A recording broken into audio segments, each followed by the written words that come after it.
ಶ್ರೀ ಗಣಪತಿ ಶಾರದಾ ಗುರುಭ್ಯೋ ನಮಃ. ಯತ್ರ ಯೋಗೇಶ್ವರ ಕೃಷ್ಣೋ ಯತ್ರ ಪಾರ್ಥೋ ಧನುರ್ಧರಃ ತತ್ರ ಶ್ರೀ ವಿಜಯ ಭೂತಿರ್ಧ್ರುವ ನೀತಿರ್ಮತಿರ್ಮಮ.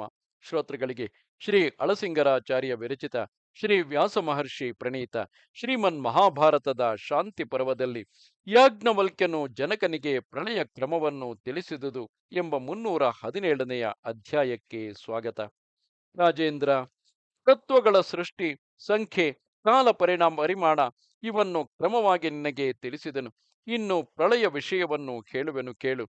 ಆದ್ಯಂತರಹಿತನು, ನಿರ್ವಿಕಾರನು, ನಿತ್ಯನೂ ಆದ ಬ್ರಹ್ಮನು ಪ್ರಾಣಿಗಳನ್ನು ತಿರುಗಿ ತಿರುಗಿ ಸೃಷ್ಟಿಸುತ್ತಲೂ ಸಂಹರಿಸುತ್ತಲೂ ಇರುವ ಆ ಬ್ರಹ್ಮನು ತನ್ನ ಹಗಲಿನ ಕೊನೆಯಲ್ಲಿ ರಾತ್ರಿಯು ಆರಂಭವಾದೊಡನೆ ತಾನು ನಿದ್ರಿಸುವುದಕ್ಕಾಗಿ ಅಹಂಕಾರಾಭಿಮಾನಿಯನಿಸಿದ ಮಹಾರುದ್ರನನ್ನು ಸಂಹಾರಕ್ಕಾಗಿ ಪ್ರೇರಿಸುವನು.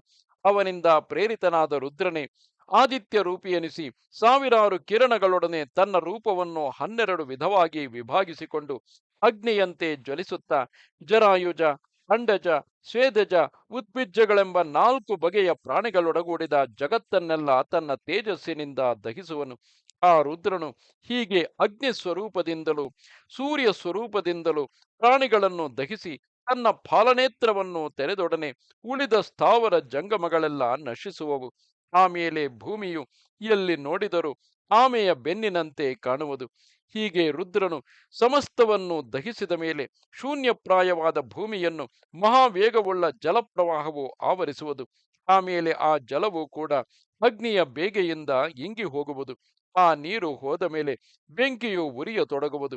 ಸಪ್ತ ಜ್ವಾಲೆಗಳೊಡನೆ ಅತಿ ತೀವ್ರವಾಗಿ ಉರಿಯುತ್ತಿರುವ ಆ ಬೆಂಕಿಯನ್ನು ಅಡಗಿಸಲು ಮಹಾಬಲವು ವೇಗವೂ ಉಳ್ಳ ವಾಯುದೇವನು 8 ದಿಕ್ಕುಗಳಿಂದಲೂ 8 ವಿಧ ರೂಪದಿಂದ ಹೊರಟು ಕೆಳಗೂ ಮೇಲೂ ಅಡ್ಡಲಾಗಿಯೂ ವ್ಯಾಪಿಸಿ ಆ ಅಗ್ನಿಯನ್ನು ಆರಿಸಿ ತನ್ನೊಳಗೆ ಅಡಗಿಸಿಕೊಳ್ಳುವುದು. ಆಮೇಲೆ ಮಹಾಬಲವುಳ್ಳ ಭಯಂಕರವಾದ ಆ ವಾಯುವನ್ನು ಆಕಾಶವು ನುಂಗಿಬಿಡುವುದು. ಆಮೇಲೆ ಆಕಾಶವನ್ನು ಸರ್ವವ್ಯಾಪಿಯಾದ ಮನಸ್ಸು ಮಹಾವೇಗದಿಂದ ತನ್ನಲ್ಲಿ ಅಡಗಿಸಿಕೊಳ್ಳುವುದು.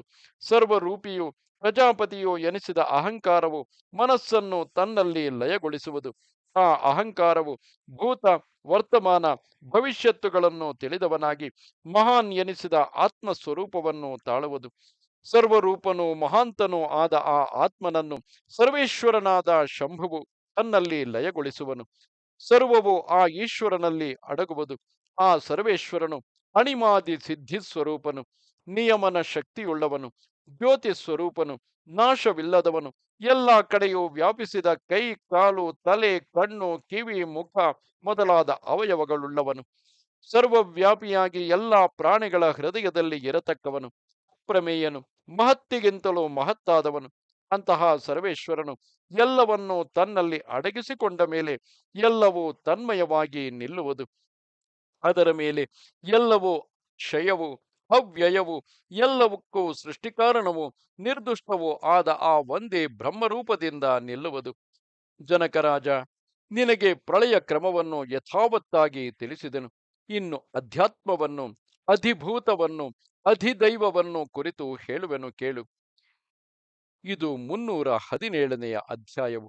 ನಮಸ್ತೆ ಶಾರದೆ ದೇವಿ, ಕಾಶ್ಮೀರ ಪುರವಾಸಿನಿ, ತ್ವಾಮಹಂ ಪ್ರಾರ್ಥಗೆ ನಿತ್ಯಂ ವಿದ್ಯಾದಾನಂಚ ದೇಹಿಮೆ.